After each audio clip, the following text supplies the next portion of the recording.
புலி வருது புலி வருதுன்னு சொல்லிட்டு ரொம்ப நாளாக தமிழக முதலமைச்சராக இருக்கட்டும், அதுபோல் டாக்டர் ராமதாஸ் ஐயா அவங்களா இருக்கட்டும், சீமானாக இருக்கட்டும், இப்போ புதிதாக கட்சி ஆரம்பித்த விஜயா கூட இருக்கட்டும், எல்லாருமே என்ன சொல்கிறாங்கன்னா மக்கள் தொகை கணக்கெடுப்பு எடுக்கணும், அது ஜாதி வாரி எடுக்கணும், அப்புறம் அடுத்த மத வாரி எடுக்கணும், அப்புறம் தொழில் எக்கனாமிக்கெல்லாம் ஒரு பேரலாக பண்ணணும் அப்படின்னு ரொம்ப நாள் கேட்டு கிடந்தாங்க. மோடி வாய் திறக்கவே இல்லை. அது மாதிரி மந்திரி சபை கூட்டத்திலையும் முந்தி ப்ரீ அனௌன்ஸ்மெண்ட் கூட கிடையாது. கூட்டப்போ இந்தந்த தொடர்பாக அனௌன்ஸ்மெண்ட் கொடுப்பாங்க, இந்தந்த இதில் இந்தந்த தலைப்பில் விவாதிக்க போகிறனோ அதுவும் சொல்லலை. ஏன்னா பாதுகாப்பு காரணங்களுக்காக கூட்டப்பட்டதாக சொன்னாலும் இது சொல்லவில்லை. ஓகே, இப்போ என்னங்க நடக்கிற கதையா அப்படின்ட்டு இதில் ஒரு புள்ளி விவரத்தை சொன்னேன். யார்கிட்ட? இப்போது பாஜகவில் இருக்கக்கூடிய ஒரு மூத்த பலவேச நடிகர்கள் சில பேர் இருப்பாங்க. அது மாதிரி பல கட்சிக்கு போயிட்டு வந்து இன்றைக்கி வந்து ஒரு பெரிய இதுக்காக அந்த இந்த இரவு பற்றி காவிரின்னு காட்டிருந்தாங்க இல்லை, இரவு காத்த கிளியாக இருக்கக்கூடிய அந்த அரசியல்வாதிகிட்ட சொன்னேன். அதெல்லாம் கேட்டுட்டு அவர் சொன்னார், ஐயோ இந்த புள்ளி வரும்லாம் அந்த விஜயகாந்த் இருந்தாருன்னா அவங்க படத்தில் போய் சொன்னீங்கன்னாக்கா அவர் பண்ணிவார், இப்போ அவரும் இல்லையே நம்ம நக்கலாக கேட்டார். ஏன்னா அவர் பழப்பே அந்த இடத்துல நிற்கிறப்போ இந்த விஷயத்தை சொல்லுவதற்கான இடம் இல்லை, ஆனால் எனக்கு இந்த வச்சிருக்கிறதா கணக்கில் இருக்குது, அந்த விஷயத்துக்கு வர வேணாம். இப்போது மக்கள் தொகை கணக்கெடுப்பு அந்த படி பார்த்தோம்னா தமிழ்நாட்டு நம்ம ஒரு கணக்கு எடுத்த தமிழ்நாட்டை வச்சுக்கோம், வேறு மற்ற விஷயங்கள் வேணாம். தமிழ்நாட்டை எடுத்துட்டோம்னா பாருங்கள், ரேஷன் கார்டுன்னு சொல்லிட்டு இருக்கிறது வந்து 2,24,19,359 இன்னைக்கு காலையில் வரலையும். ஐயா பதிவு பண்ணவங்க இல்லை, பதிவு பண்ணல, எல்லாத்தையும் சேர்த்து என்ன பண்ணால் 2.5 கோடி குடும்பங்கள் தமிழ்நாட்டில் இருக்கிறத வச்சுக்கோம். இதை 20 நாளில் கணக்கு எடுக்கணும்னு கணக்கு பண்ணோம்னா 20 நாள் ஒரு கணக்கு வச்சுக்கிட்டோம்னா ஒரு எவ்வளோ தேவைப்பட போகுதுனாக்கா 12.5 லட்சம், ஒரு நாளைக்கு 12.5 லட்சம் கணக்கெடுக்கணும். தமிழ்நாடு முழுதும் 12.5 லட்சம் குடும்பத்தை கணக்கெடுக்கணும். இந்த கணக்கெடுக்கிறதுக்கு ஒரு 13 லட்சம்னு வச்சுக்கோமே, அந்த மாதிரி 13 லட்சத்து குடும்பத்தை கணக்கெடுக்கணும். அடிப்படையில் பண்ணோம்னா அதை கணக்கெடுக்கிறதுக்கு ஒரு 500 ரூபா ஒரு தம்பிக்கு. இப்போ எல்லாம் இன்ஜினியரிங் காலேஜாக இருக்கட்டும், ஆர்ட்ஸ் அண்ட் சயின்ஸாக இருக்கட்டும், எல்லா அக்ரிகல்ச்சர் காலேஜு எல்லா காலேஜ்லேயும் கணக்கு பண்ணால் வேலை வெட்டி இல்லாமல் இந்த ஸ்விக்கி இந்த சொமேட்டோலாம் இது எடுத்து கொடுத்துட்டு கிடக்குறாங்க. இல்லை அது வேலை கிடைக்கிறதுக்கு முந்தைய அப்பா அம்மாட்ட சொல்லி 2 வீலர் இல்லைப்பா அம்மாட்ட சொல்லி பண்ணிகிட்டு இருக்கக்கூடிய நண்பர்கள் இருக்காங்க. இந்த நண்பர்கள் எல்லாம் எல்லா ஊர்லேயும் இருக்கா, அந்த டவுனில் மட்டும் இல்லை, எல்லா ஊர்லேயும் இருக்கா. ஒரு 500 ரூபா பணம் கொடுத்து ஒரு நாளைக்கு 10 வீட்டை கணக்கு எடுக்கணும்ப்பா. 10 வீடுன்னா என்ன? காலையில் வேலைக்கு போகிறதுக்கு முந்தி ஒரு 5 வீடு, சாயங்காலம் வேலைக்கு முடித்து வந்தோடனே ஒரு 5 வீடு, டயர்னஸாக இருந்தாலும் முதல்ல பார்த்துட்டு போகணும். இதை கொடுத்துட்டோம்னா ஒரு ஃபார்மெட்டு கொடுக்க வேண்டியது, பேர், ஊர், அந்த என்னென்ன அந்த ஆதார் கார்டு நம்பரு, ஆதார் கார்டெலாம் இருக்கணும், ஆதார் கார்டு நம்பரு, இப்போ பாசிபிள் பேன் கார்டு நம்பர் இருந்தால் கோத்து எடுத்துடலாம். பேன் கார்டு நம்பரெல்லாம் தூக்கி கொடுத்துட்டோம்னா அழகாக எடுத்துருவாங்க. ஆம்பளை பொம்பளை பிள்ளைக்கோ இருக்கோ இல்லை இன்டெலிஜென்ஸ் இப்போல்லாம் முந்தி மாதிரி ஒரு நாளைக்கு இவ்வளோ பேர் எடுக்கணும்னு சொன்னோம்னாவே கிட்டத்தட்ட 500 ரூபா செலவு பண்ணி கொடுத்தோம்னு வச்சிங்க, ஒரு நாளைக்கு கிட்டத்தட்ட வந்து 65 கோடி ரூபா செலவழியும். 500 ரூபா அந்த தம்பிகளை கொடுத்து இந்தப்பா காலையில் சாயங்காலம் பண்ணியிருப்பாங்க. ஓகே, இதுக்கு சூப்பர்வைசேஷன் இருக்கணும். இதுக்கு வந்து அரசு பணியாளர்கள், பொறுப்பான பர்மனெண்ட் வேலையில் உள்ள அரசு பணியாளர்கள், வழக்கம் தான் ஊருக்கு இழிச்சவாயங்க பிள்ளையார் கோயிலாண்டிங்கிற மாதிரி யார் இருக்கா? ஆசிரியர்கள் இருக்காங்க, நம்ம நண்பர்கள் ஆசிரியர்கள் இருக்காங்க. எலிமெண்ட்ரி ஸ்கூலில் இன்னும் சொல்ல போனால் 16,500 ஆசிரியர்கள் உபரியாக இருக்குதுன்னு வர சொல்லிட்டு இருக்காங்க. இது நிறைய எல்லாம் பிள்ளைகள்லாம் ப்ரைவேட் ஸ்கூலுக்கு போயிடுறாங்க, அங்கே ஆசிரியரோட உழைப்பை உரிகிறது, பெற்றோர் வேண்டியது பணத்தை உரிகிறது, இதெல்லாம் நடந்துகிட்டு இருக்கு. அது நம்ம உள்ளே போக வேணாம், அது வேறு கதை. கொஞ்சோண்டு சம்பளத்தை கொடுத்து நிறைய வேலை வாங்குறது, இங்கே கொஞ்சோண்டு சொல்லி கொடுத்து நிறைய ஃபீஸ் வாங்குறதுன்னு போயிட்டுருக்கு, அது வேறு கதை. அப்படி போயிட்டோம்னா இந்த மேட்ரு வந்து 20 நாளில் பண்ணோம்னு வச்சுக்க, 20 நாள் எவ்வளோ? 1,300 கோடி ரூபாய். எப்படி அந்த கணக்கு பண்ணி பார்த்தோம்னாக்கா 1,300 கோடி ரூபாய் செலவழிக்கும் 20 நாளைக்கு. ஒரு தம்பியோ ஒரு கணக்கு எடுக்கிற பிள்ளைக்கு 500 ரூபா கொடுத்து போனால் 1,300 கோடி ரூபா முடிஞ்சால் ஒரு கணக்கு போட்டு பார்த்திங்க. இதில் சூப்பர்வைஸ் பண்ணணும்ல அந்த அஃபிஷியல்ஸ் இருக்காங்கள்ல, அவங்களுக்கு ஒரு 10 பேருக்கு ஒரு 1000 ரூபா ஒரு நாளைக்கு கணக்கு பண்ணி பண்ணோம்னா 1 மாதம் வேலை, இவர்களுக்கு 20 நாள் வேலை. அவர்களுக்கு 1 மாத வேலை பண்ணிட்டோம்னா இவ்வளோ 10:1 பண்ணோம்னா 13 அதாவது 1,30,000 சூப்பர்வைசர்ஸ் ஆஃபீஸர்ஸ் அது மாதிரி தேவைப்படுவார்கள். அது பண்ணிட்டோம்னா ஆகிப்போச்சுன்னா ஒரு 1000 ரூபா பணம் கொடுத்தோம்னா இவ்வளவு 1.3 lakhs 1,30,000 பேருக்கு எவ்வளோ தேவைப்படுது, 30 நாளைக்கு எவ்வளோ கணக்கு பண்ணோம்னா 390 கோடி ரூபா. 400 கோடி ரூபா வச்சுங்க ஐயா. அது ஒரு 1,300 கோடி ரூபா 20 நாளில் பண்ணுவதற்கு. இது ஒரு 300 கோடி ரூபா போட்டு எல்லாம் சேர்த்தா ஒரு 1,600, எல்லாம் சேர்த்தா ஒரு 1,700 கோடி ரூபா வந்துட போகுது.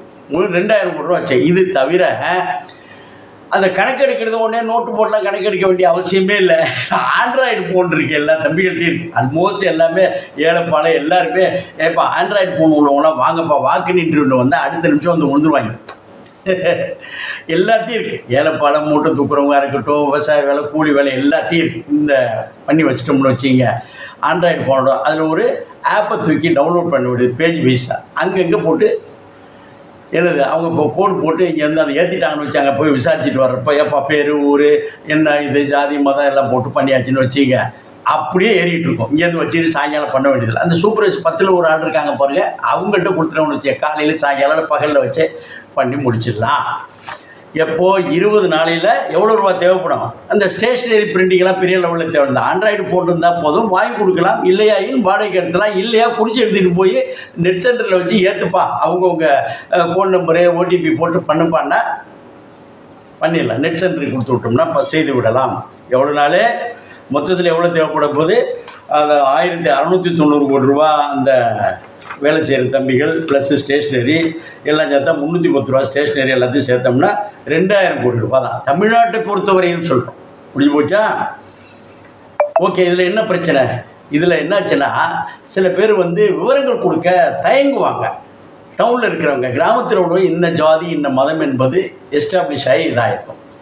ஆனால் நகரத்தில் வந்து வீடு வாடகைக்கு கொடுக்க மாட்டாங்க. இந்த லோயர் கம்யூனிட்டிஸ் இருக்காங்கல்ல, அவர்களுக்கு வந்து வீடு போகிறப்ப சொல்லுவாங்க நான்வெஜ்ஜாக இருக்கக்கூடாது, பிராமினர் தான் நல்லது, அல்லது வந்து நான் பிராமின்ஸாக கூட ஐயர் ஆக்ட் பண்ணிவிட்டு என்ன பண்ணுவாங்க, எஸ்சிகள் இருக்கக்கூடாது, பாய்கள் இருக்கக்கூடாது, முஸ்லீம்கள் இருக்கக்கூடாது, அடுத்து கிறிஸ்டின் இருக்கக்கூடாதுன்னு சொல்லுவாங்க. அப்போ இவர்கள் வேறு பேர் ஏதோ சொல்லி கிள்ளி போட்டு ஏதோ வாடகை போட்டு ஒட்டிக்கிட்டு உட்காந்துருப்பான். இது வெளியில் தெரிந்து விட்டால் வீட்டை காலி பண்ண சொல்லுவான். பொய் சொல்லியிருந்தேன்னு சொல்லி இதுக்கு வந்து சட்டமோ ஏதோ கிடையாது, எனக்கு மூலமாக வேணும் சார் அப்படின்னு சொல்லி அப்போ நீங்கள் கம்ப்ளைண்ட் பண்ணியெல்லாம் பண்ண முடியாது.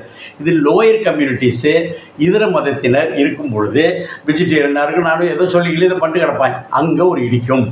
அதற்கு ஒரு மாற்று ஏற்பாடு செய்ய வேண்டும். இது விஷயங்கள் இது அவங்கவுங்களே கூட பண்ணுங்கப்பா, ஒரு நெட்டை கொடுத்து உங்கள் ஆதார் கார்டை தூக்கி போட்டு பண்ணுங்கப்பான்னா அவங்களே பண்ணிட்டு போயிடுவாங்க.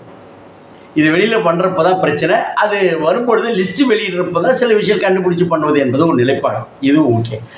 அடுத்தாப்பில் இன்னொரு வேடிக்கை என்னென்னா, இதில் யாருக்கு என்ன தான் பிரச்சனை, யாருக்கு அவர்களுக்கு லோயர் கம்யூனிட்டிஸு இதர மதத்தினருக்கு அந்த மாதிரி பிரச்சனை இருக்குது. ஆனால் இதில் என்ன மேட்டர்னா இவங்களுக்கு இருக்குல்ல, அரசியல்வாதிகளுக்கும் அரசியல் கட்சிகளுக்கும் தலைவலி. இப்போ சொல்லிட்டாங்களே தவிர இது இப்போது ஒரு பெரிய போஸ்ட்டுகள் கொடுக்குறாங்க, இப்போ அமைச்சர்கள் கொடுக்குறாங்கன்னு ஒரே மாவட்டத்தில் 3 மந்திரி கொடுத்துருப்பாங்க. இப்போ இருக்கிறாங்க. அது மாதிரி சில விஷயம் ஒரே கம்யூனிட்டியை சேர்ந்த ஒரு குறிப்பிட்ட அமைச்சர்கள் கொடுத்துருப்பாங்க, ஒரே மதத்தை சேர்ந்த இத்தனை பேர் கொடுத்துருப்போம். அப்போது இதர மதத்தினர் இதர கம்யூனிட்டிஸு இதர மாவட்டத்தினர் புலம்புவாங்க, எங்கள் ஊருக்கு கொடுக்கல, இல்லைப்பா உனக்கு இன்சார்ஜெலாம் போட்டேன்னு சொன்னாலும். இவங்க 2 பேருக்கு தான் பிரச்சனை.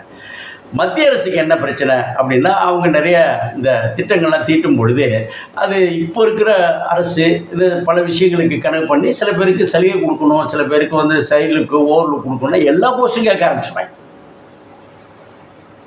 நீதித்துறையில் தான் இல்லைன்னு சொன்னால் இப்போ யாரோ ஒருத்தர் போட்டிருக்காங்க போல இருக்கு சுப்ரீம் கோர்ட் நீதிபதி. அது சொல்கிறப்ப அந்த பேரை சொல்கிறது போல அவர் இன்னும் சமுதாயத்தினை சார்ந்தவர்கிறது தான் மிக முக்கியமாக. ஏன்னா அவர் படிக்கலை, மாடி வச்சுக்கிட்டார், அவர் கூட்டத்துக்கு கொடுக்கல. அவர் படிப்பு, அவருடைய நேர்மை, அவருடைய இதுக்காக நிறைய நண்பர்கள் கூட பழகக்கூடிய நண்பர்களில் உனக்கெல்லாம் ரிசர்வேஷன் இல்லாட்டினாக்கா நீ வந்திருக்க முடியாதியா?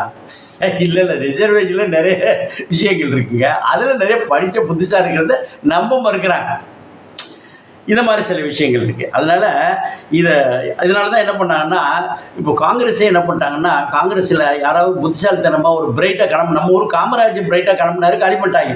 தானாக வந்து முன் வந்து அவர் விலகினதை பண்ணி விட்டு தெருவில் எடுத்து அன்றைக்கி விட்டதான் இன்றைக்கி அதிகம். நிஜலிங்கப்பா போன்ற அந்த கர்நாடகத்தை சேர்ந்தவர்களாக இருக்கும்போது வச்சு விட்டாங்க காங்கிரஸில். இது போல தான் என்னாச்சுன்னா, ஜெகஜீவன் ராமே அடுத்து நம்ம பூட்டா சிங் போன்ற நண்பர்களாக இருக்கும்போது அடிமையாக்கிட்டாங்க. அடிமையாக்கி இப்போ எல்லாத்தையும் அந்த குடும்பத்துக்கு அடிமையாக்கி வச்சுட்டாங்க. இந்த மாதிரி சூழ்நிலைகளுக்கு மட்டும்தான் அந்த ஜாதி வாரி கணக்கெடுப்பு இடிக்கும். யார்? அரசியல்வாதிக்கு, லோயர் கம்யூனிட்டிஸ். ஆனால் லோயர் கம்யூனிட்டிஸ் மேலே எல்லா கம்யூனிட்டிஸ் தலைவர்களும் என்ன பண்ணுவாங்கன்னா, ஏப்பா நம்ம ஜாதிக்காரன் யாரும் விட்றாதீங்கப்பா அப்படின்னு சொல்லிட்டு நீங்கள் போய் பதிவு பண்ணுவதற்கு முக்கிய முடிவு பண்ணுங்கப்பா அப்படின்னு சொல்லிட்டு எல்லாம் ரெடி பண்ணுவாங்க. அப்போ என்ன பண்ணுவாங்க, அந்தந்த ஜாதிக்காரர்கள் தங்களுடைய ஜாதிக்காரரை சேர்ப்பதற்கு முனைப்பாகவும் சங்கங்கள், ஜாதிய சங்கங்கள் சீரியஸாக கிளம்பிடும். அப்போ விடுபடுவதற்கு வாய்ப்பில்லை. நிறைய பேர் ஜாதியை சொன்னால் சில பேர் அப்போ எனக்கு சலுகை வேணாம்ப்பா, இப்போ இருக்கிறது சலுகை வேணாம், நீ போனதுக்கு அப்புறம் பிள்ளைகளில் தன்மாரி போச்சுன்னு வச்சிங்க. அதற்கு தேவை என்பதை மனதில் வைத்து கொள்ள வேண்டும். ஆக இப்போ என்ன சொல்லுங்கள், 20 நாட்கள் மனசிருந்தால் மார்க்கர் 20 நாட்கள் 2000 கோடி ரூபா தமிழ்நாட்டுக்கு மட்டும். இது ஆல் இண்டியா லெவலில் எவ்வளோ வரும் பார்த்துக்கலாம். இது 12,000 கோடிக்கிறாங்க. இது போல் ஆல் இண்டியா லெவலில் எவ்வளோ வரும்னு நம்ம பார்த்துட்டோம்னா, மனசு இருந்தால் ஆக்சுவலாக சாதிவாரி மதவாரி கணக்கெடுக்கணும்னு முடிவு செய்து விட்டால் மேட்ரு ஆஃப் 20 நாள் மொத்த கால்குலேஷனும் 30 நாள் முடிஞ்சு. ஏன்னா அன்னன்னைக்கு போட்டு டேட்டா என்ட்ரி ஏற்றி விட்டு போயாச்சு. 10 வீடுங்க, காலையில் ஒரு 5 வீடு, சாயங்காலம் ஒரு 5 வீடு. இது 500 ரூபா பணம் கொடுத்தா பண்ணுவதற்கு தெருவா அலைகிறாங்க. வேலை வெட்டியா சும்மா தானடா கிடைக்கிறா போடா அப்படின்னு சொன்னால் இது அதை பேஸ் பண்ணி நிறைய விஷயங்கள் பார்க்கலாமா, பார்க்கலாம், நடக்கலாம். நடக்கும் என்பார் நடக்காது அப்படிலாம் சொல்ல வேண்டியதில்லை, நடக்கும்.